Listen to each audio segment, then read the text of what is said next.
खबरदार महावीको कुरा हुँदैन। महावीको कुरा एउटै अवस्थामा हुन्छ केपी र शेरबहादुर मिले भने। अब मैले यो कुरा गरेपछि केपीलाई बचाउन खोज्यो भनिहाल्छन्, बोल्नै हुँदैन। महावीको लागि नि के हुन्छ चोलेन्द्र शमशेरलाई? चोलेन्द्र शमशेर भनेको त चाहिँ अनि राणाको रगत हो। यस्ता ल्याङ्ग्रासँग त डराउँदैन चोलेन्द्र शमशेर त। हुँदैन, किन दिनु राजीनामा? कसैले राजीनामा माग्दैमा राजीनामा दिने हो? भाग खोज्ने न्यायाधीशले राजीनामा दिनुपर्छ भने भाग दिने प्रधानमन्त्रीले किन राजीनामा दिनु नपर्ने? भन्दा नाङ्गो भयो नि त यो त। जबसम्म चोलेन्द्रले यिनको सेवा गरे तबसम्म यिनीहरूलाई चोलेन्द्र ठिक्थे। चोलेन्द्र शमशेर भनेको चाहिँ अब उखुको खोस्टा जस्तै हो। यिनीहरूले रस जति चुसिसके। प्रधान न्यायाधीशलाई त्यहाँ रहिरहन दिनु भनेको भागभण्डामा साझेदारी बढाउने कुरा भयो। अब अहिले त्यो रन्जित रे भन्नेको किताब, अब त्यो किताब लेख्छ नेपाललाई भुटान बनाउनु पर्यो, अनि त्यसको विमोचन गर्छन् चाहिँ प्रचण्ड कामरेड भनेपछि प्रचण्ड के मान्छे हुन् त? थाहा पाइँदैन नि को के, नेपालमा को के हो भन्ने कुरै थाहा हुँदैन नि। डाक्टर साहबलाई कार्यक्रममा स्वागत छ। ल हस्, धन्यवाद। डाक्टर साहब, आजको विषयको उठान यही न्यायालयकै प्रसङ्गबाट गरौँ। न्यायालयभित्र पछिल्ला दिनमा जुन चरणबद्ध रूपमा विकृतिहरू देखा पर्यो, यो विषयमा डाक्टर साहबले भनिएर पनि राख्नु भएको छ। तर अहिले त सर्वत्र घेराबन्दी प्रधान न्यायाधीशमाथि जुन भएको छ, यसलाई हामीले कसरी हेर्न सक्छौँ डाक्टर साहब? अब यो प्रधान न्यायाधीशको उपयोगिताको अन्त्य भयो। अब प्रधान न्यायाधीशलाई त्यहाँ रहिरहन दिनु भनेको भागभण्डामा साझेदारी बढाउने कुरा भयो। किनभने प्रधान न्यायाधीशले पनि 5-7 ठाउँमा आफ्नो भाग स्थापित गराइसकेको र पछिल्लो पटक त्यो जेठानलाई मन्त्री, अब भविष्यमा एउटा राजदूतको पनि दावा छ भन्ने छ। अब त्यो राजदूतमा दावा गर्ने बित्तिकै यिनीहरूको एउटा लठुवा चाहिँ त्यहाँ राजदूत भएर जाने हो, त्यसको बाटो पनि अवरुद्ध हुने भयो। अनि राजदूत पदहरू नेपालमा 2-3 करोडमा बिक्री बट्टा हुन्छन्, त्यो पैसा पनि पार्टीको अब घुम्ने भयो। त्यसपछि यो चोलेन्द्र शमशेर भनेको चाहिँ अब उखुको खोस्टा जस्तै हो। यिनीहरूले रस जति चुसिसके, अब खोस्टा फाल्दिने त हो। खोस्टा के काम छ र? सभ्य मुलुकमा, विकसित मुलुकमा चाहिँ खोस्टालाई पनि पेपर बनाउँछन्। अब यहाँका त पेपरलाई पनि कौवाडी बनाउने हुन् यहाँ त, होइन? यी सम्पूर्ण कल कारखाना इत्यादि, ट्रली बस, भ्रिकुटी कागज, गोरखकाली रबर उद्योग सबै मास्ने भने त कोही मान्छे होइनन् नि तिनीहरू। अब यिनीहरू चाहिँ कचेरालाई भन्नुपऱ्यो कसरी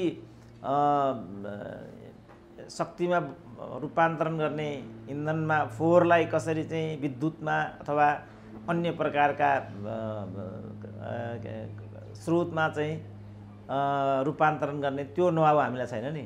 विकसित मुलुकमा कस्तो हुन्छ भने हरेक घरको अगाडि चाहिँ एउटा ढ्वाङ राखिदिएको हुन्छ। हजुर।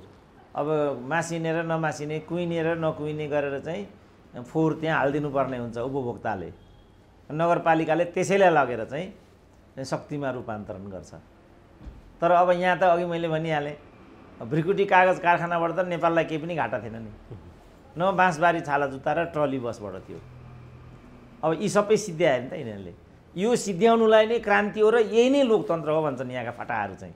अब त्यस्ता फटाले अब चोलेन्द्र शमशेरलाई त्यहाँ राखिछोड्ने भने त कुरै थिएन। त्यसपछि चोलेन्द्रलाई घेराउ गर्ने भन्ने कुरा आएको हो। अब हेर्दै जानुपर्छ के हुन्छ। डाक्टर साहब, अब यहाँ नियुक्ति लिने बेलामा नै यहाँ राजनीतिक रूपमा भागभण्डा हुन्छ, यस विषयमा घाम जत्तिकै यो तथ्य छर्लङ्ग छ। त्यहाँ र त्यो न्यायालय सुधारका अरू धेरै विषयहरू जुन हरिकृष्ण कार्की संयोजकत्वको प्रतिवेदनले उठाएका छन्, त्यो विषयहरू चाहिँ अहिले त्यसलाई अगाडि सारेर चाहिँ प्रधान न्यायाधीशमाथि घेराबन्दी भएको छ। अब ती विषयहरूमा चाहिँ यिनीहरूले त्यहाँ चाहिँ अब त्यस्तो खुलेर चाहिँ लागेको देखिँदैन। तर एउटा प्रधान न्यायाधीशको राजीनामा चाहिँ एक सूत्रीय मागको रूपमा चाहिँ अगाडि सारेको देखिन्छ। त्यसो हुँदा यो उखु चुसेर सकियो, त्यही भएर राजनीतिक दलहरू पनि मौन बसेका हुन् डाक्टर साहब? होइन, त्यस्तो होइन। यो भागभण्डा मात्रै पनि त्यहाँ हुँदैन। त्यहाँ चाहिँ अनेक किसिमका बिचौलियाहरूले पनि काम गरेका हुन्छन्। त्यहाँ अनेक नातेदारी हुन्छ, व्यभिचार हुन्छ, पैसा हुन्छ। अब त्यसमध्ये चोलेन्द्र शमशेर कुन फ्याक्टरमा भन्ने कुरा कसैलाई पनि थाहा छैन। नेपाली काङ्ग्रेसको कोटा भन्ने चाहिँ सुन्या थियो नि त डाक्टर साहब, किनभने उनले मागेको मन्त्री जुन भनिन्थ्यो त्यो त गठबन्धनकै नेताहरू लागे, स्वयं सरकारकै प्रवक्ताले भने नि त।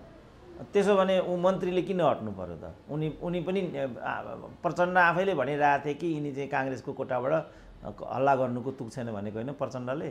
त्यसो भने किन उनले राजीनामा दिनु पर्यो त? त्यसकारण यहाँ अनेक खाब्जे परेको हुन्छ त्यहाँभित्र। नातेदारी, व्यभिचार, पैसा, रिमोट हुन्छ क्या। अब अहिले त्यो रन्जित रे भन्नेको किताब, अब त्यो किताब लेख्छ नेपाललाई भुटान बनाउनु पर्यो, अनि त्यसको विमोचन गर्छन् चाहिँ प्रचण्ड कामरेड भनेपछि प्रचण्ड के मान्छे हुन् त? यिनीहरू क्रान्तिकारी भनेर प्रचण्डको पछाडि लागिरहेछन् होइन।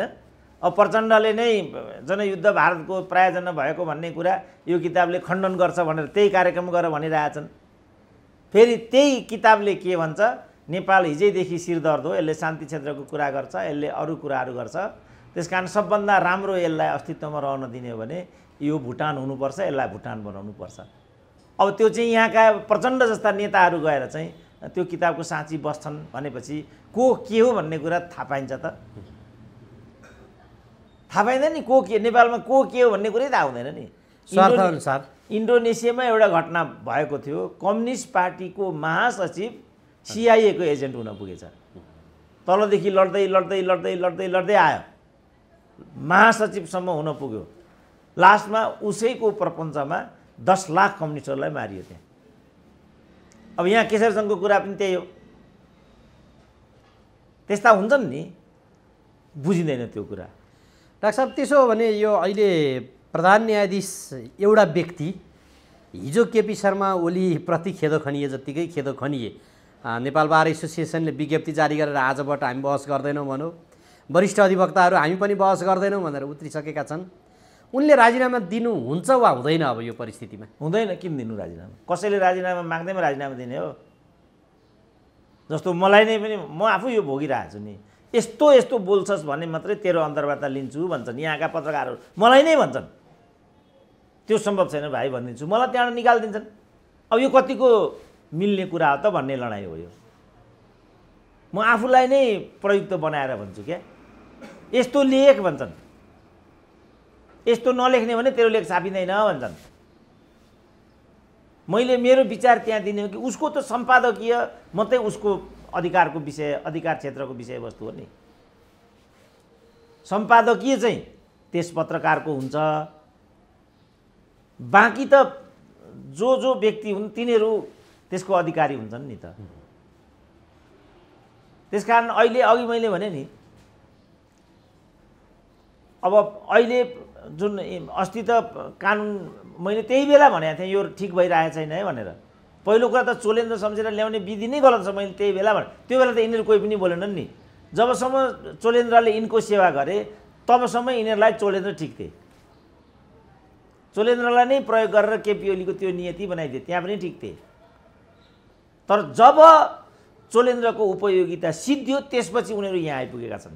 यो हामीलाई मान्ने हुँदैन, यो म मान्दिनँ। डाक्टर साहब, त्यो राजनीतिक दलहरू, मुख्य राजनीतिक दलहरू चुप्प बसेका छन्, अनि त्यहाँभित्र अहिले जसले कराइरहेका छन्, त्यसो हो भने उनीहरू मार्फत राजनीतिक दलहरूले न्यायालयभित्र राजनीति गरेका हुन्? राजनीति होइन, मैले अस्ति तपाईँलाई व्याख्या गरेँ नि त। तपाईँहरूसँग मलाई एकदम फ्रस्ट्रेसन हुन्छ क्या बेला बेला। मैले अस्ति भने राजनीति भनेको जे यहाँ देखेको छ त्यो होइन नि त। राजनीति भनेको त यस्तो किसिमको कुडा कर्कटलाई प्रशोधन गर्ने प्रक्रिया पो राजनीति हो त। यो त के हो भन्दाखेरि पोजिटिभ पर्सपेक्टिभमा भयो डाक्टर साहब, यहाँ त स्वार्थको पर्सपेक्टिभमा भयो। त्यो राजनीति होइन भनेको, जसलाई जे मन लाग्यो त्यो राजनीति हो त भने। त्यो त कस्तो हो भने राजनीतिक आवरणमा स्वार्थी ढोंगी र पाखण्ड मान्छेहरूले त्यसमाथि घोडा चढेको स्थिति हो त्यो। जस्तो अहिले जे नेपालमा भइरहेछ नि त्यो राजनीति होइन नि, यो त व्यापारिक हो। त्यसो भने उमेश श्रेष्ठ राजनीति हुन् त? त्यो चोलेन्द्र शमशेरका जेठान राजनीति हुन् त? हिजो के एकजना पाण्डे भन्ने थिए पोखराका, तिनलाई मन्त्री बनाए माधव कुमार नेपाल, त्यो राजनीति हो त? रविन्द्र श्रेष्ठ भन्ने माओवादीका भगौडालाई ल्याएर माधव कुमार नेपालले मन्त्री बनाए, त्यो राजनीति हो त? त्यो त माओवादीलाई बेक्कु बनाउने र तिमीहरूको एउटा मान्छे यस्तोसम्म भयो भनेर देखाउने माधव कुमार नेपालको हरकत हो नि त। त्यसकारण राजनीति भनेको मैले भने सुरुदेखि मैले के भनिरहेको छु भने राजनीति भनेको समाज बदल्ने प्रक्रिया हो। त्यो भनेको राजनीति आफैलाई पनि बदल्ने कुरा हो। अब त्यो के हो त भन्दाखेरि त्यसबाट समृद्धि दिने, शिक्षा दिने, सुशासन दिने, स्वास्थ्य दिने, त्यो पो राजनीति हो त। चोलेन्द्रले त्यो गर्दा हामीले यो चिज पाउँछौँ, हामीले शिक्षा पाउँछौँ, हामीले स्वास्थ्य पाउँछौँ। डाक्टर साहब, यो अहिले जे जति मागहरू भनिएको छ त्यो न्यायालय सुधार, न्यायालयमा पेशी तोक्दा गोला प्रथाबाट, यद्यपि उनले मङ्गलबारबाट हुन्छ भनेको थिए, अब न्यायाधीशहरू इजलास पनि नबसेपछि त्यो त्यसमा अब पछि देखिएला। त्यहाँ उनले त्यहाँ चाहिँ जे जस्ता हिजोको प्रतिवेदनले औँल्याएका मागहरू सुधारका विषयहरू छ त्यो विषय चोलेन्द्र शमशेर जबाट हटेपछि चाहिँ आउँछ भनेर आधार पनि छैन भने किन एकसूत्रीय रूपमा चाहिँ यिनीहरू खालि चोलेन्द्र शमशेरलाई मात्र खेदे भन्ने पार्टमा अघि डाक्टर साहबले त्यो भनिहाल्नुभयो, उखुको रस सिद्धियो। अनि राजनीतिक दलहरूले चाहिँ यसमा बोल्नु पर्दैन त, यिनीहरूले महाभियोग ल्याउँछन् त त्यसो हो भने? होइन, उनीहरू बोल्दैनन्, उनीहरूका कार्यकर्ता बोल्छन् नि त। नेपाल बार बोल्यो नि त, ती न्यायाधीशहरू नै बोले नि त। तिनीहरू न्यायाधीश होइनन् नि त, त्यो नेपाल बार होइन नि त, तिनीहरू नागरिक समाज होइन, ती बोले नि त। यिनीहरूको इसारा नपाइकन तिनीहरू बोलेका छन् त? तिनीहरू बोलेका छैनन् नि इसारा नपाइकन। केपी शर्मा ओलीले हिजोको कार्यक्रममा 5 जनाले राजीनामा दिए हुन्छ हिजोको परमादेश प्रकरणका भनेर बोले।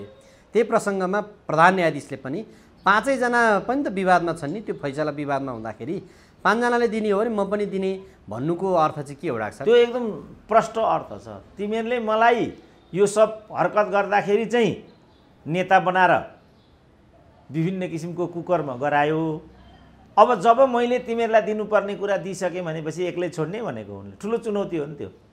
अब यी जागिरको लागि जन्मेकाहरूले छोड्छन् त राजनीति, के अरे त्यो न्यायाधीश पद। चोलेन्द्र त आया आपका न भापका, चोलेन्द्र त प्रधान न्यायाधीश हुने व्यक्ति नै होइनन्। कुन चाहिँ एउटा बिचौलियाले कहाँबाट के गर्यो, यही नेपाली काङ्ग्रेस भन्नेले त बनाएको हो नि। त्यही बेला मैले भनेको थिएँ यो गलत भइरहेछ है भनेर। चित्रबहादुर केसीले त 21 दिन त्यहाँ झगडा गरेको छ, यो मान्छेलाई प्रधान न्यायाधीश बनाइयो भने यही कुरा हुन्छ भनेर। अब उनीहरू यो रियलाइज गर्नेपट्टि छैनन्। वर्षमान त्यति बेला टोपबहादुरले भनेको छ, दाइले भनेको कुरा त ठिक हो, तर उहाँहरूले चाहिँ भाग बुझिसक्नु भएको छ। उहाँलाई अब प्रधान न्यायाधीश हुने बाटोबाट कसरी पनि अवरोध पुर्याउन सक्दैन भए। डाक्टर साहब, अब प्रधान न्यायाधीशले यो अवस्थामा राजीनामा दिनु हुँदैन, देलान् कि नदेलान् एक शब्दमा हेर्नुपर्दा? अनि मैले यही स्थिति जारी रह्यो भने त अब अस्वाभाविक स्थिति त्यहाँ उत्पन्न हुन्छ। नेपाली काङ्ग्रेस प्रधान न्यायाधीशको पक्षमै उभिने भन्ने कुरा म सुन्दैछु। त्यस्तो बेलामा संवैधानिक जटिलता र गतिरोधहरू उत्पन्न हुन सक्छन्। यो सरकारकै वैधता र औचित्यको प्रश्न पनि त्यत्तिकै ज्वलन्त छ। अब उता व्यवस्थापिकाले पनि एमसिसी लगायतको चिज केही पनि गर्न सकिनरहेको एउटा स्थिति छ र पश्चिमी एउटा समूहले नै केपी ओलीले हिन्दुत्वको नारा उठाएको विरुद्धमा परमादेश आएको भन्ने कुराहरू पनि छन्। त्यस्तो बेलामा चोलेन्द्रलाई एक्लै बलिको बोको बनाउन सम्भव म देख्दिनँ। संवैधानिक गतिरोध आउँछ।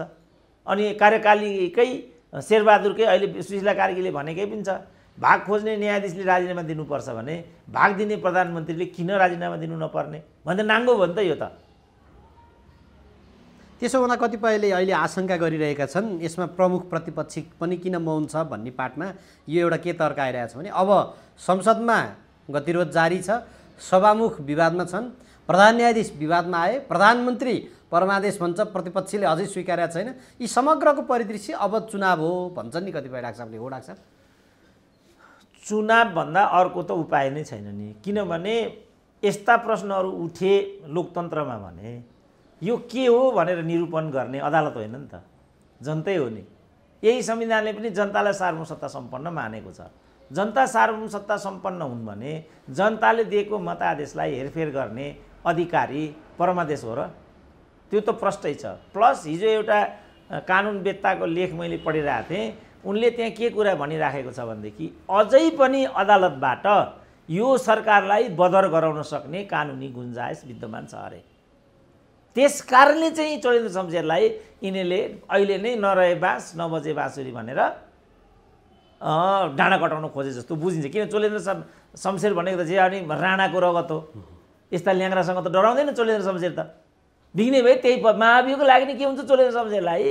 त्यसो भए यो राजनीतिक दलहरूले महाभियोग ल्याउने भन्यो भनेदेखि फेस गर्छन् होला?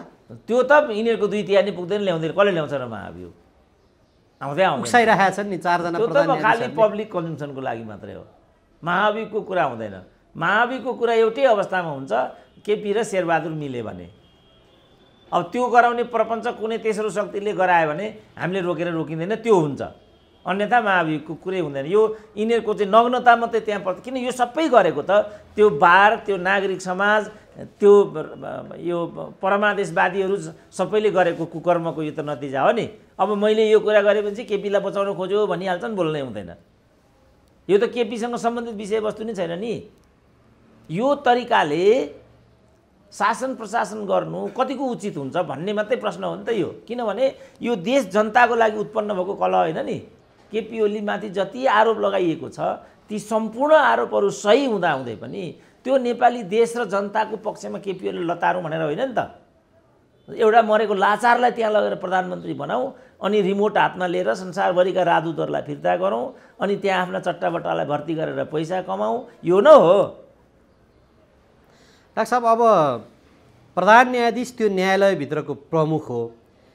बन्दी प्रत्यक्षीकरण जतिको रिटमा चाहिँ अहिलेसम्म रोकिएको इतिहास रहेनछ।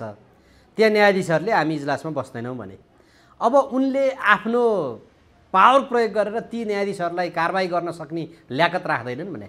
होइन, न्यायाधीशहरूलाई कारबाही गर्ने त खास संवैधानिक व्यवस्था छ।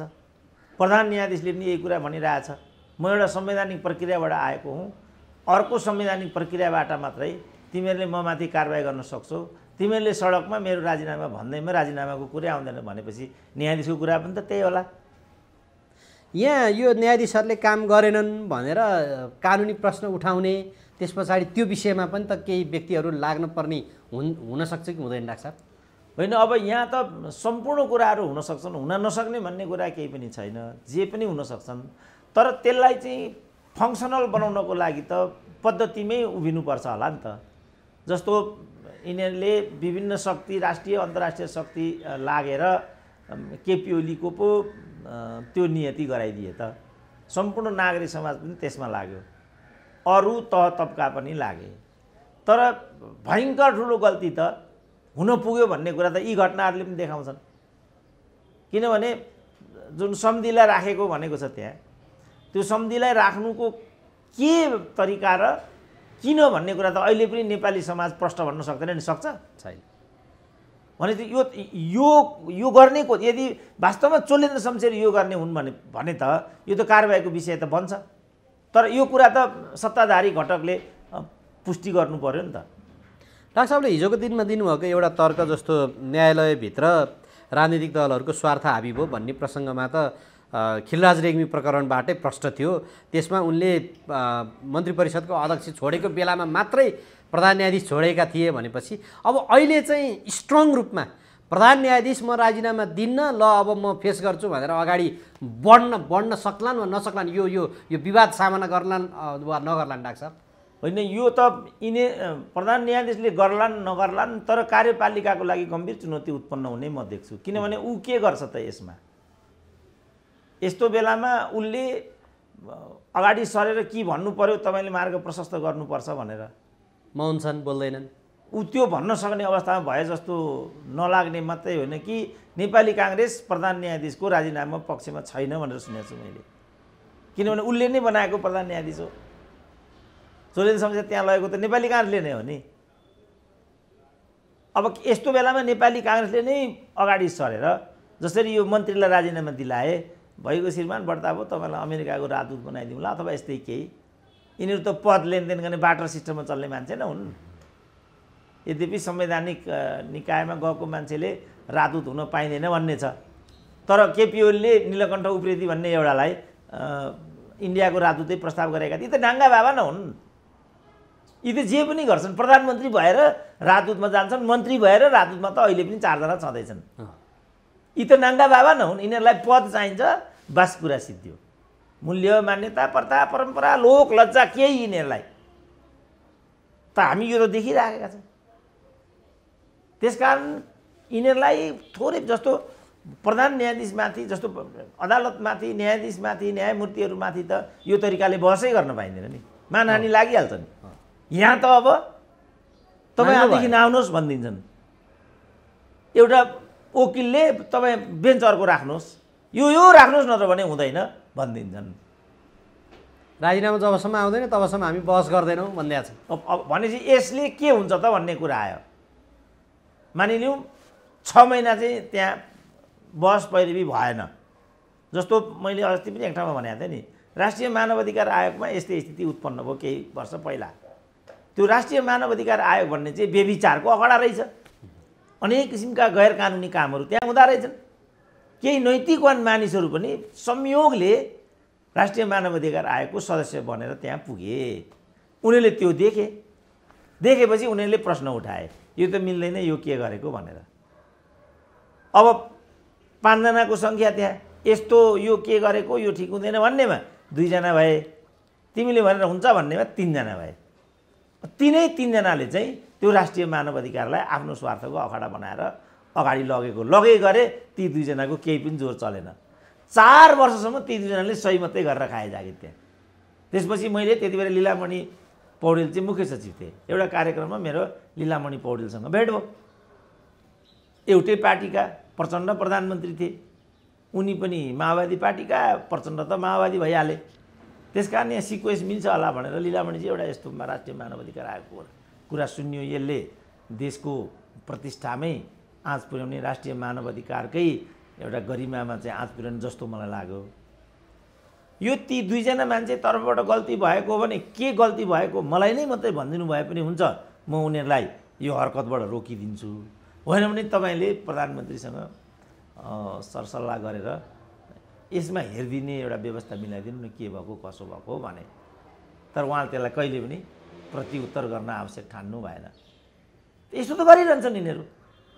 डाक्टर साहब, यो प्रसङ्गमा जस्तो प्रधान न्यायाधीशसहित 21 जना संविधानले परिकल्पना गरेको छन् सर्वोच्चमा, अहिले 14 जना न्यायाधीशहरू, त्यसमा अब राजनीतिक कोटाबाट आएका भन्दा बाहेक करियर डिप्लोमेटहरू पनि त थिए होलान् त्यहाँ, भनेको त्यहाँ करियर जज कि डिप्लोमेट, करियर जजहरू थिए होलान्, जो चाहिँ हिजो लोकसेवा लडेरै आएका थिए होलान्। ती पनि सबै त्यही लाइनमा नै किन गए होलान्? यो सबै चाहिँ किन लाग्यो होलान्? अहिले तपाईँ लोकसेवा आयोगको चिफ पनि कर्मचारी छ, निर्वाचन आयुक्त पनि कर्मचारी छ, अख्तियारको प्रमुख पनि कर्मचारी छ, अधिकांश मुलुकहरूमा राजदूतहरू पनि कर्मचारी नै हुन्छन्। तिनीहरू त्यो बाटोतिर किन गए भने उनीहरू सबैभन्दा सहजै राजनीति र स्वार्थमा लहसिने प्रवृत्तिका हुन्छन्। उनीहरू आफूभन्दा माथि ढोग्ने, आफूभन्दा तल ढोगाउने स्कुल अफ थटबाट चाहिँ शासन गर्छन्। अब अहिले निर्वाचन आयुक्तकै कुरा गर्नुहोस् न, आफूलाई केही सेवा गर्लान् भन्ने सोचेर केपी ओलीले सचिवबाट राजीनामा गराएर प्रमुख आयुक्त बनाइदिएका थिए त्यहाँ निर्वाचन आयोगमा। अब अहिले केपी ओलीलाई नै लोप पकाइदिए। अख्तियारले केपी ओलीलाई तुरुङमा हालिदियो भने तपाईँ अचम्म नमान्नु होला। सूर्यनाथ उपाध्यायले गिरिजाकै ग्याङलाई यही गरेका थिए। सूर्यनाथले नै उनलाई अख्तियारको प्रमुख बनाइदिए, पछि काङ्ग्रेस पार्टीमाथि नै धावा बोलिदिए। त्यस कारण कर्मचारीको त कार्यशैली नै यही हुन्छ नि बाबु। अब त्यहाँ अहिले कति 4 जना आइजीको कुरा आयो होइन, उनीहरू प्रमोसनको लागि इन्डियन एम्बेसी जान्थे भनेर। अब यसलाई के भन्ने, किन गएका होला त उनीहरू? यही नै सत्य हो, यही नै वास्तविकता हो।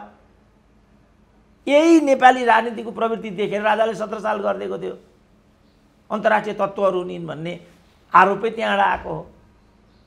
अब अहिले अघि हामीले रेको किताबको कुरा गरिहाल्यौँ, अहिले राजा भएदेखि ती ठोकिदिन्थे। राजाले यो कुराहरू चाहिँ उनले भन्छन् बेला बेलामा, यो गोप्य सम्झौता जुन भएको छ त्यो म सम्झिन आग्रह गर्छु भनेर पटक पटक भनिरहेका हुन्छन्।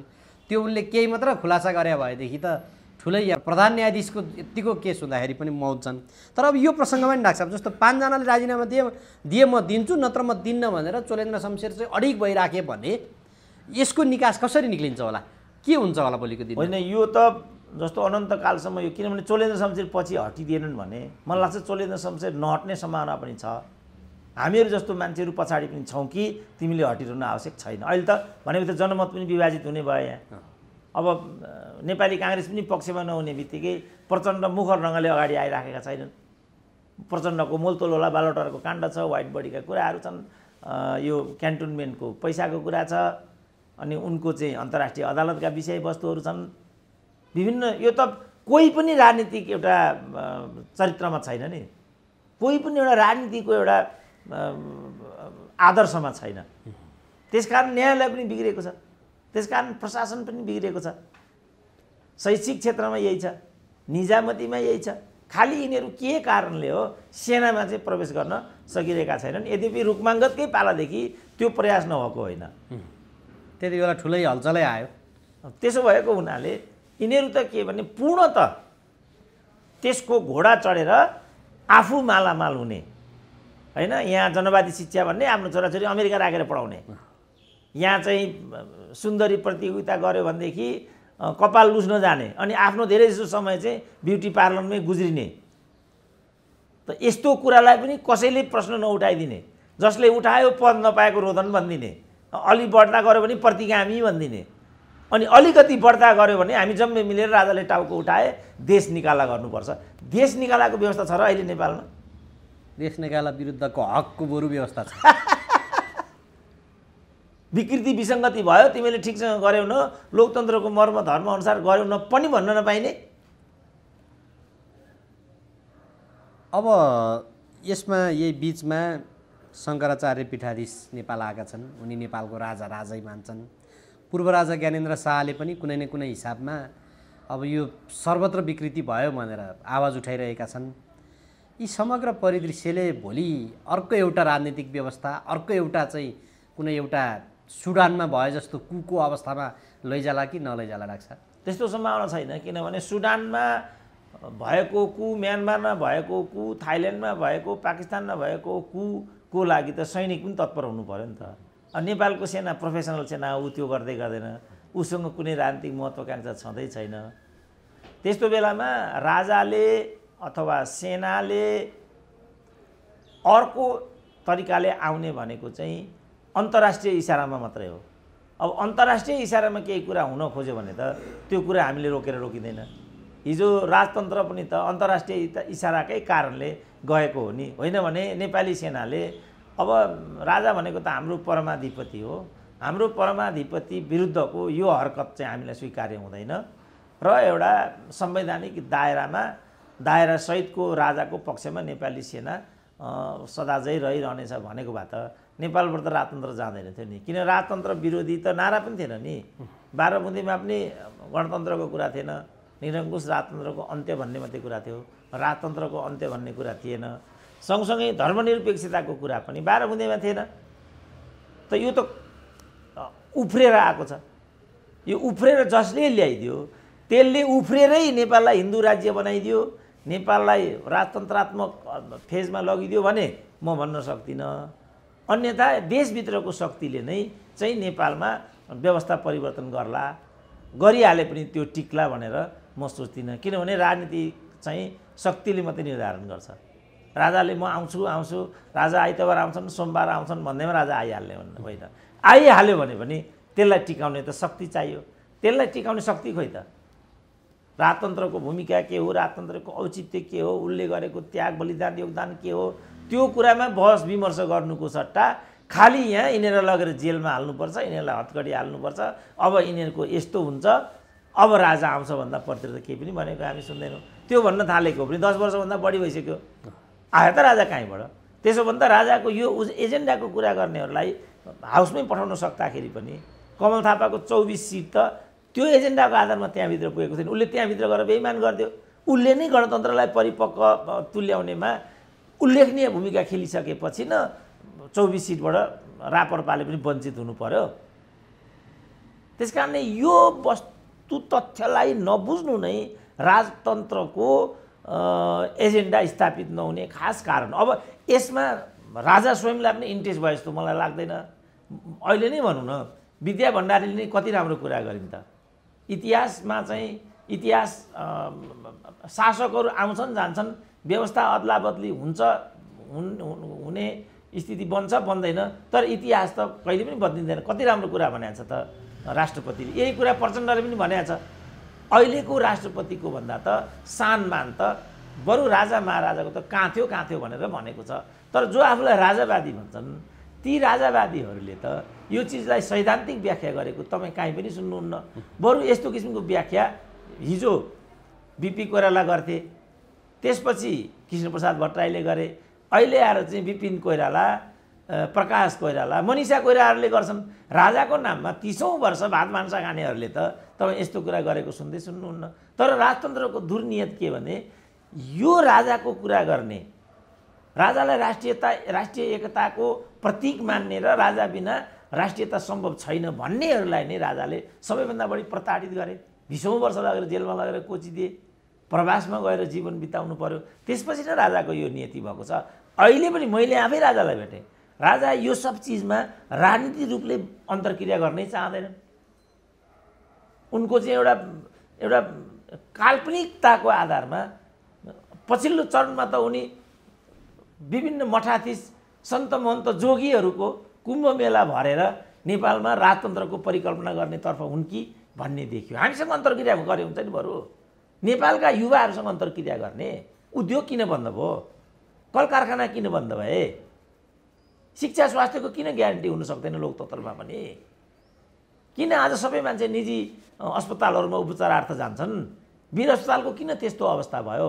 यसमा उनले चरणबद्ध छलफल विचार विमर्श बौद्धिकहरूसँग आदान प्रदान गर्नुको सट्टा चाहिने नचाहिने मान्छेसँग बसेर भोज खाएका छन्, चाहिने नचाहिने मान्छेलाई चाहिँ भरण पोषण गरेका छन्। त्यसपछि नै राजतन्त्रको प्रश्नको मूल प्रवाहीकरण हुन नसकेको। अब यतातिर उनीहरूलाई चासै छैन त। यो हो नि त राजतन्त्रको विषयवस्तु त यहाँ त विषय नै आएको छैन। अब डाक्टर साहब यहाँ प्रसङ्ग के पनि भन्छन् भने त्यो हठात रूपमा जुन बाढी पहिरो आयो त्यो बेलामा किसानहरू मर्कामा परे, राजा बरु हिरोइनहरूसँग सेल्फीमा बस्नुभन्दा बरु गइदिएको भए, त्यहाँ भेटिदिएको भए हुन्थ्यो पनि भन्छ नि डाक्टर साहब। त्यस्तो कि नेचर राज संस्थाको हुँदैन त्यस्तो जनतासँग जाने होइन। त्यो त यो चाहिँ विरोधाभासी कुरा हुन्छ, किनभने राजाले त्यसो गरे भने फेरि राजा रान्तिमा आए भन्छन्, हिमानी ट्रस्ट आयो भनिदिन्छन्। अब भूकम्पमा गरेको थियो नि त राजाले, बिचरा यो प्रतिबन्धै लगाइदियो नि त प्रशासनले। यो त रान्तिकरण भयो भनिहाल्छन् नि यिनीहरूले।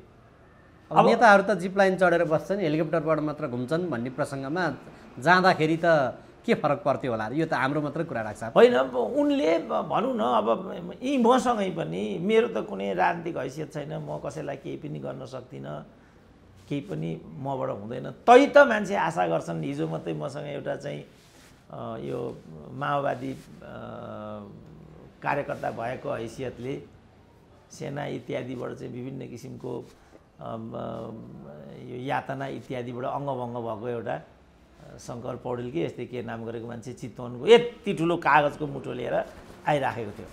हजुर, डाक्टर साहब मेरो विषय उठाइदिनु पऱ्यो, मेरो स्वास्थ्य भएन, मेरो शिक्षा भएन, फलानु भएन, अब म गराइदिन सक्छु त्यो। अनि मैले भने तिमीलाई माओवादी भएर लडे बापतको प्रतिफल चाहिएको हो कि तिमीलाई चाहिँ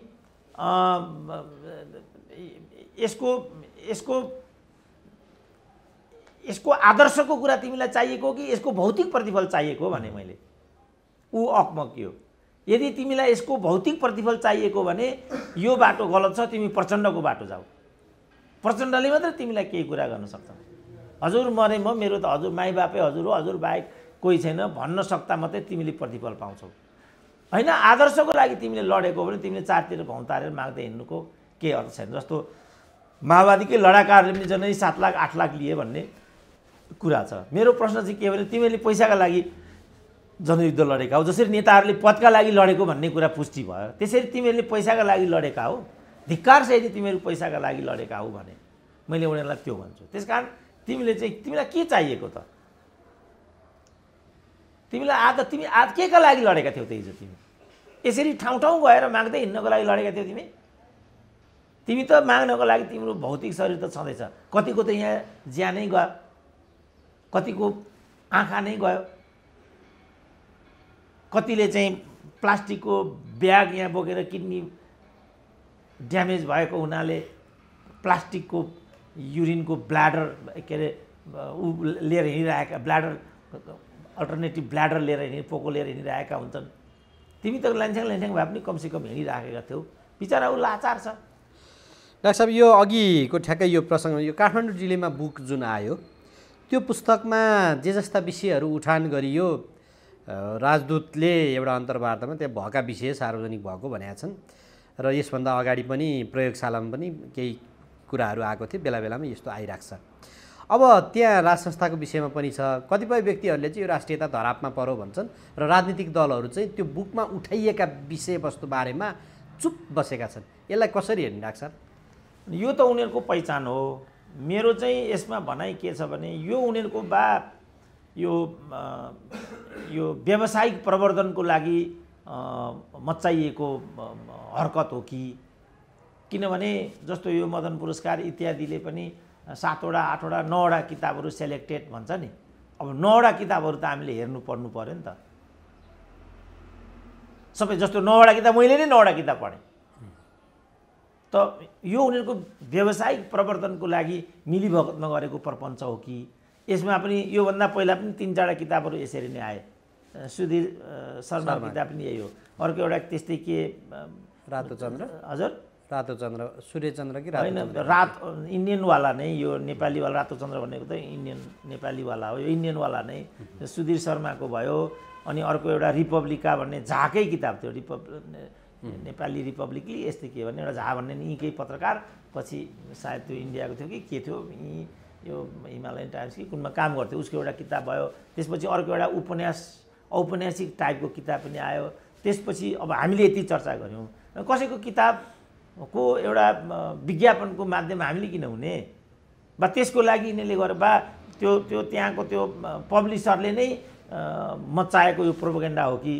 त्यसकारण त्यो बुकमा यदि तथ्यपूर्ण कुराहरू रहेनछ भने अब यहाँ जे जस्तै विषयमा यहाँ अहिले रोइलो मचाइरहेको छ त्यो रहन्छ भनेदेखि यो सरकारले यो बुकमा लेखिएको यो कुराहरू गलत भयो भनेर, किनभने पूर्व राजदूतले गरेको कुरा हो नि त। फेरि त्यहाँ नेपालसँगको सम्बन्ध र भारतीय राजदूतको प्रसङ्ग त फेरि अब हरेक हिसाबले चाहिँ निकट पनि छ, विवादित पनि छ। त्यो हिसाबले उनले लेखेको पुस्तकको विषयमा चाहिँ किन बोल्दैनन् भन्ने कुरो हो डाक्टर साहब। होइन, उनीहरू त लाचार छन्, बोले पनि पक्षमा बोल्छन्। प्रचण्डहरूको बोली तपाईँले सुनि नै रहनु भएको छ, कुर्सिद्यो। तर बोलेकालाई पो तपाईँले कहाँ महत्त्व दिनुभयो? ती प्रहरीहरूले पनि र विमलेन्द्र निधिले पनि बोले नि त यो होइन भनेर, तपाईँले खोइ कहाँ महत्त्व दिनुभयो त? त्यस कारण हामी बलेको आगो ताप्छौँ, हामी लाचार छौँ र हामीले बाटो बिराइसकेका छौँ। हामी सहीलाई सही, गलतलाई गलत भन्न सक्ने अवस्थामा पनि छैनौँ। मलाई लाग्छ पूर्व एआइजीहरूले पनि हामी त्यहाँ गएकै छैनौँ भनेको छ। उनीहरूले भनेका छन् लाग्छ, होइन, उनीहरूले भनेको छ। विमलेन्द्र निधिले पनि यो कुरै होइन भनेको छ। हो, तर जनविश्वास त मान्ने पक्षमा छैन, स्वीकार्य जस्तो देखिँदैन। अब जनविश्वासको तपाईँ कुरा गर्ने भने यस्तो किसिमको अनुहार लिएर चाहिँ मतमा जानेहरूलाई फेरि जनविश्वासले चाहिँ पटक पटक किन त्यसो आफ्नो विश्वास जाहेर गर्छ त? यस्ता किसिमका पात्र र प्रवृत्तिलाई पटक पटक मतदानद्वारा वैधता दिएर काठमाडौँ पठाउने, अनि हामी यहाँ जनविश्वासको चाहिँ सराहना गर्ने अवस्थामा हुन्छौँ त? त्यसो भने जनता पनि अगाडि आउनु पऱ्यो। एउटा इमरान खान चाहियो, मैले त्यहाँ भनेको। यिनीहरूबाट हुँदैन। सम्पूर्ण असफलताको जड यिनीहरू हुन् र यिनीहरूको असक्षमताको कोपमा आज त्यो जनमानस पर्यो। उसको छोरोले राम्रो शिक्षा पाएन, उसको परिवारले राम्रो स्वास्थ्य पाएन, समाजले रोजगारी पाएन, राष्ट्रले चाहिँ समुन्नति पाएन। त्यो हाम्रो कारणले होइन नि, त्यो डिआइजीको कारणले हो, त्यो त यिनको कारणले हो नि। र यिनलाई यी बनाउने त्यो जनमानस हो। त्यसो भने जनमानस उठ्नु पर्यो। जनमानस पनि दुधले नुहाएको चिज त छैन नि त। मैले भने यो लोग्ने ठाउँ स्वास्नीको ठाउँमा छोरो बुहारी यो राम्रो भएन धक्का देऊ न बाबु भने, होइन? कास्कीका जनतालाई भर्खरै उपनिर्वाचन भयो नि त, फेरि त्यही गरेर पठाए त। अब यहाँ त्यो नेतृत्व स्थापितको पार्टमा एउटा समाचार आएको छ डाक्टर साहब, नेकपा एमालेको सचिवमा मदन भण्डारीको छोरीलाई उठाउने भन्ने हेर्नु भएको छ? किन हेरेको छैन? तपाईँहरूले बरु सुन्नु भएको छ। मैले 10 वर्ष अगाडि के भनेको थिएँ एउटा अन्तर्वार्तामा भने, विद्या भण्डारी त्यहाँबाट त्यो बेला मात्रै राष्ट्रपति हुन्छन् जब उनको छोरीलाई काठमाडौँ 1 नम्बर निर्वाचनबाट निर्वाचित बनाएर गृहमन्त्री बनाइन्छ भने। तपाईँले त्यो सुन्नु भएको छ? उल्टो मलाई प्रश्न गर्ने। अब भर्खरै गएको हप्ता माधव कुमार नेपालहरूले भरत मोहनको छोरीलाई यसमा प्रवेश गराए कि गराएनन्? सुजाताले कत्रो बबन्डर गरिन्। तपाईँ किन मदनै भण्डारीको मात्रै कुरा गर्नुहुन्छ फेरि? होइन, मैले यो प्रवृत्तिको भनेको नि डाक्टर साहब। बुझेँ। अब यो it is a common phenomena. South एसियामा लोग्नेको ठाउँमा स्वास्नी, छोराको ठाउँमा बुहारी, अझ प्रचण्ड भए ठाउँमा आउँदाखेरि त छोरी। अब मदन भण्डारीको छोरी, अब रेणु दाहाल आउनुहुन्छ भने अनि उषा किरण किन आउनु हुँदैन? भरत मोहनको छोरी हुन्छ भने यो मदन भण्डारीको छोरी शेरबहादुरको छोरा आउन आँटिसक्यो, साँझ बिहान छ। अब त्यसलाई युवा सङ्घको योचोटि युवा सङ्घको सदस्य बनाउँछन्, अर्कोचोटि युवा सङ्घको अध्यक्ष बनाउँछन्, दोस्रो टर्ममा गएर डडेलधुराबाट निर्वाचित गरेर ल्याउँछन् र मात्रै शेरबहादुर त्यहाँबाट रिटायर हुन्छ। यो चाहिँ हुने। अनि मदन भण्डारीको छोरीले प्रस्तावित किन हुनु नहुने? हिजो कत्रो गौरव गर्थे भरत मोहनको छोरी आउने कुरा। भरत मोहन छोरीको राजनीति हो, के राजनीति हो भरत मोहनको छोरीको? मैले त्यही बेला भने चाहिँ खतराको सङ्केतै बाबु भनेर अब नाङ्गो रूपमा यहाँ चिज आइपुग्यो। अब भर्खर क्लेम गरिनु होइन सुजाताले, तैँले चाहिँ बाबुको नाम बेचेर खानुहुने, मैले किन नहुने? अब शशाङ्कले बिपीको नाम बेचे अरे, कुरा त उही छोराकै आयो। त्यस कारण बाबु साउथ एसियामा यस्तै हो। हामी जिउँदा छौँ भने जनमानसको कुरा अघि आयो, जनमानस मरेको छैन भने ऊ उठ्नुपर्छ। यो नेताको ठाउँमा स्वास्नी, छोराको ठाउँमा बुहारी, यो राम्रो होइन बाबु।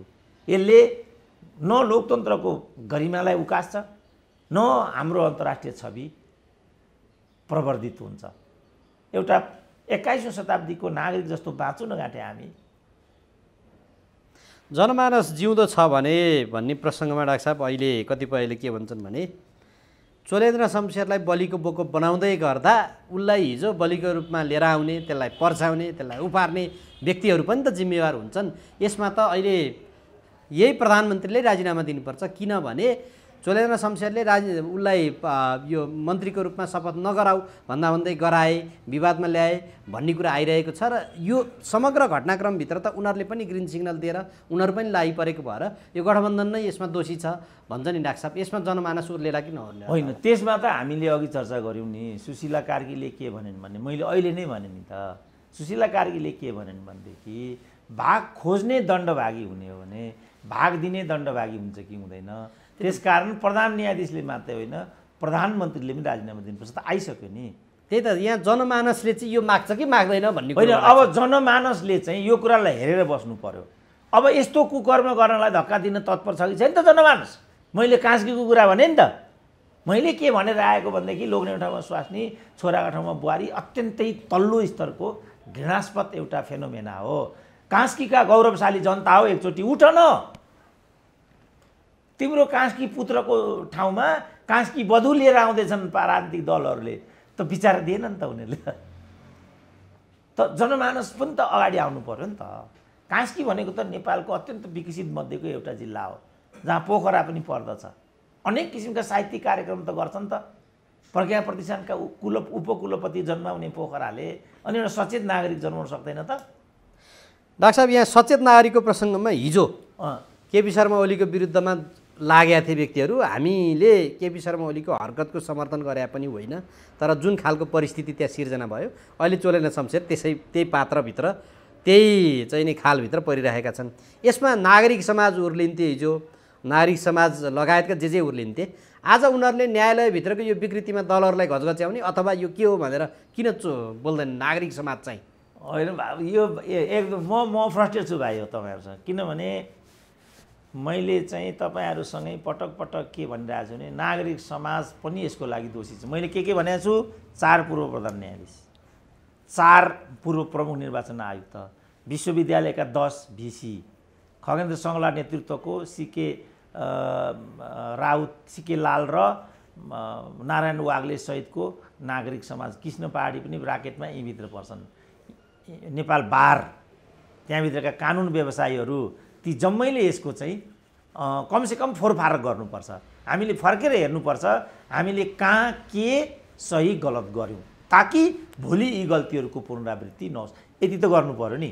जस्तो शम्भु थापाहरूले हिजो तिमी चाहिँ बेन्चबाट आउट हौ भनिरहँदा त्यो उनले भन्नुको औचित्य सिद्ध भयो कि भएन? धम्क्याइकन होइन भने त्यसलाई चाहिँ तेरो बेन्च बहिष्कार गर्छौँ, तैँले राजीनामा दिनुपर्छ भनिकन थर्काइकन चोलेन्द्र शमशेरलाई परमादेश जारी गराउन लगाएको हो नि त। अब अहिले त परमादेशको औचित्य त सिद्ध भएन। मात्रै होइन कि ठुल्ठुला कानुनवेत्ताहरूले पनि के भन्न थाले भने वास्तवमा ऊ सरकारको भन्दा बेग्लै कार्यशैली यो सरकारको भएन र यो सरकारले ठुलो आवाज पनि दिन सक्दैन, किनभने उसलाई आवाज दिनको लागि इन्धन जहाँबाट प्रवाहित हुनुपर्ने हो त्यो इन्धन चाहिँ छैन, किनभने यो जनादेशबाट आएको छैन, परमादेशबाट आएको छ। अत अझै पनि सर्वोच्च अदालतले यो सरकारलाई बदर गराउन सक्ने गुन्जाइस छ। त्यही कारण यो चाहिँ मैले व्याख्या गरेको, त्यही कारण सायद चोलेन्द्र शमशेरको विरुद्धमा यिनीहरू खनिएका हुन् कि एउटा लाचार र मरेको बिरालोलाई त्यहाँ प्रधान न्यायाधीश बनाएर दीपक राज जोशीको काण्डमा यही गरेका थिए नि त। दीपकराज जोशीको ठाउँमा कसलाई प्रधान न्यायाधीश ल्याए तपाईँलाई सम्झना छ? दीपकराज जोशी पछि दीपकराज जोशीलाई हटाएर के गिरिशलाल कि के भनेर ल्याएको होइन? 5-7 महिना त्यो न्यायाधीशले चाहिँ चितवनको काण्डमा प्रचण्डको छोरीले गरेको, प्रचण्डको छोरीको लागि गरेको, जुन प्रचण्डको छोरी आफैले भन्ने बिचरा ती महिला नेत्री बरु रिफरेन्सियल रहेछन्। उनले के भनिन् भने यो चाहिँ वास्तवमा प्रचण्डलाई बदनाम गर्नको लागि मतपत्र च्यात्ने कुरा भएको थियो भनेर तिनले आफै भनिन्। भनेपछि गल्ती हो त उनले भनिन्। त्यसो भने अब निर्वाचन आयोग के भन्छ त? त्यो निर्वाचन आयोगको चाहिँ कुकर्मलाई सदर गर्दै तिनै गिरीश चन्द्र लाल भन्ने नै यस्तै के नाम थियो ती जो ठ्याक्कै दीपकराज जोशीको ठाउँमा यिनीहरूले प्रपञ्च गरेर प्रधान न्यायाधीश बनाएर कर्म कुकर्म गराए। त्यसपछि यिनीहरूले चाहिँ आजको परिदृश्य चाहिँ खडा गरे। त यसको जिम्मेवारी कसलाई त? यसको जिम्मेवारी मिडियालाई, सुरेन्द्र केसीलाई? अब यो सोसियल मिडिया प्रयोगकर्ता जनमानस भनेको एउटा त्यो पनि हो। त्यसको आवाज के छ त यसमा? यहाँ पनि केपी ओली मात्रै हुन्छ? समष्टिमा हामीले आफूलाई समीक्षा गर्नु पर्यो र यी कमी कमजोरीहरूको पुनरावृत्ति अथवा यी कमी कमजोरीको जुन एउटा मुहान हो त्यो मुहान नै हामीले शुद्धिकरण गर्नु होइन भने त पटक पटक यसमा त हामीले दुर्नियत बेहोर्नु पर्ने हुन्छ। जनमानस भन्ने मैले भनेको त्यहाँ, त्यसमा सोसियल मिडिया प्रयोगकर्ताहरू पनि परे, मिडिया पनि पर्यो, सबै परे नि त पर्यो। त्यसपछि मात्रै हामीले एउटा स्वच्छ एउटा प्रजातान्त्रिक आचरण र संस्कार समाजलाई दिन सक्छौँ र त्यसबाट चाहिँ जनमानस दिग्दर्शी हुन थाल्छ। जस्तो कसैले, जस्तो अहिले यति विवाद आयो, जस्तो चोलेन्द्र शमशेरको राजीनामाको कुरा आइरहेछ, त्यसो भने एउटा वीर छोरो न्यायाधीशले यस्तो न्यायाधीश भएर बस्नुभन्दा त बरु चोलेन्द्र शमशेर तै खा भनिदियो भने एउटा दृष्टान्त भयो नि। तर कोही पनि जागिर छोड्ने पट्टि बरु त्यो जेठान मन्त्री हिम्मतिलो रहेछ, उसले भन्दै अब तर त्यो जेठानले पनि बा आफ्नो ज्वाइँको लागि मात्रै छोडेको हो कि आफ्नै लागि थाहा छैन नि। अब यहाँ त हेर त्यो प्रेम आले भयो, त्यो अर्को किसान श्रेष्ठ भयो, ती अर्का रामकुमारीहरू भयो, माधव कुमार नेपालहरूले एउटा त्यो एउटा मन्त्री पदको लागि सदासधैँको आफ्नो पार्टीलाई कसरी तोडफोड गरे त? माधव नेपाल तहको मान्छेले जहाँ यस्तो गर्छ भने हामी चोलेन्द्र शमशेरबाट आशा गरिरहेछौँ घाँटे न क्यारियर न्यायाधीश हुन्, न त्यत्रो एउटा प्राज्ञिक उनको पृष्ठभूमि छ। अब टिपेर कुन चाहिँ बिचौले हाले प्रधान न्यायाधीशको लाइनमा लगेर राखिदियो। यिनीहरूले त्यो पदलाई दुरुपयोग गर्ने दुराशयबाट भन्नु पऱ्यो त्यहाँ पुर्याएर अघि पनि भनियो उखु चुसे जस्तो रस जति निलिसकेपछि अब उनलाई चाहिँ खोस्टा बनाएर फ्याँक्नेपट्टि छन्। खबरदार, यो गर्न पाउँदैन हो तिमीहरूले, किनभने यो हाम्रो अदालत हो र चोलेन्द्र शमशेर हाम्रो प्रधान न्यायाधीश हो। यिनलाई प्रहार गरिसकेपछि त्यो न्याय प्रणाली र त्यसको संरचनामाथि नै एउटा बिखराउको स्थिति उत्पन्न हुन्छ र न्याय प्रणाली अझ बदनाम हुन पुग्छ।